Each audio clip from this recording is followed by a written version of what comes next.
Assalamualaikum warahmatullahi wabarakatuh. Halo mahasiswa Prodi Gizi, saya Diani Fatmi Putri MKM, pengampu mata kuliah Praktikum Biokimia dan Molekuler Gizi. Sebelum memulai praktikum, pernahkah Anda bertanya bagaimana kandungan zat gizi dalam makanan dapat diketahui secara ilmiah? Melalui video ini kita akan mengenal laboratorium biokimia dan molekuler gizi, memahami keselamatan kerja, serta mempelajari alat-alat yang akan digunakan selama praktikum. Mari kita mulai.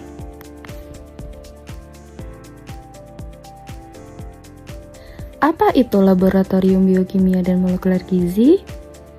Ya, laboratorium biokimia dan molekuler gizi merupakan tempat untuk melakukan berbagai analisis yang berkaitan dengan zat gizi dan kesehatan. Di laboratorium ini, kita dapat menganalisis kandungan zat gizi dalam bahan pangan, mempelajari biomarker kesehatan, hingga mengkaji DNA dan RNA yang berkaitan dengan nutrisi.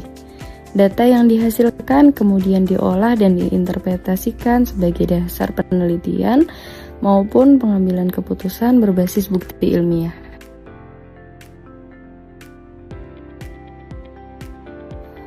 Melalui praktikum ini, Anda akan belajar memahami fungsi laboratorium, menerapkan prinsip keselamatan kerja, menggunakan alat laboratorium dengan tepat, serta menyusun laporan hasil praktikum secara sistematis.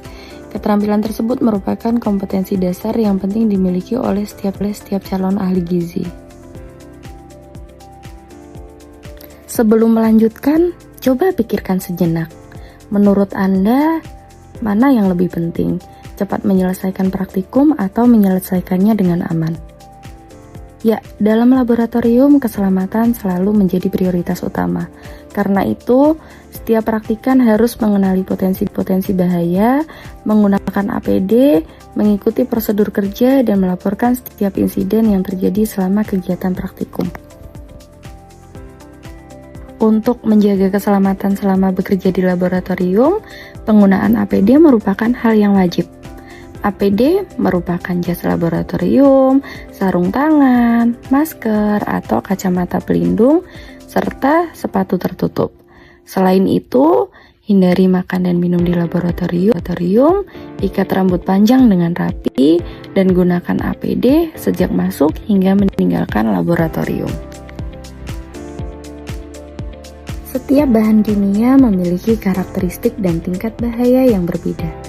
Oleh karena itu, biasakan membaca label dan lembar data keselamatan sebelum menggunakan bahan. Selain itu, simpan bahan sesuai golongannya dan buang limbah pada tempat yang telah disediakan. Kebiasaan sederhana ini dapat membantu mencegah kecelakaan maupun kontaminasi selama praktikum. Meskipun berbagai tindakan pencegahan telah dilakukan, keadaan darurat tetap dapat terjadi. Jika terjadi kebakaran, tumpahan bahan kimia, atau kecelakaan lainnya, tetap tenang dan segera ikuti prosedur yang berlaku. Mengetahui cara merespon keadaan darurat merupakan bagian penting dari keselamatan kerja di laboratorium. Selanjutnya, mari mengenal beberapa alat laboratorium yang akan sering digunakan selama praktikum. Pada slide ini ditampilkan gelas beker, gelas ukur, Erlenmeyer, pipet volumetrik, mikropipet, dan tabung reaksi.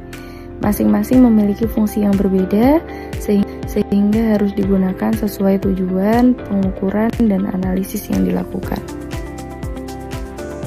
Selain alat dasar, terdapat instrumen penting seperti sentrifus, timbangan analitik, pH meter, spektrofotometer, autoklav, dan mikroskop. Pemahaman terhadap fungsi dan cara penggunaan alat-alat tersebut akan membantu menghasilkan data yang akurat dan dapat dipercaya. Sebelum kita mengakhiri materi ini, mari kita ingat kembali beberapa kesalahan yang sering terjadi saat praktikum, seperti tidak membaca prosedur sebelum bekerja, lupa menggunakan APD, salah menggunakan alat, atau mengabaikan aturan keselamatan laboratorium.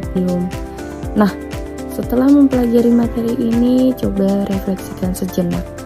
Jika besok Anda memasuki laboratorium untuk mengikuti praktikum pertama, apakah Anda sudah siap bekerja dengan aman dan menggunakan alat laboratorium dengan benar? Jika jawabannya sudah, itu berarti Anda telah memahami dasar-dasar yang perlu dimiliki sebelum praktikum dimulai.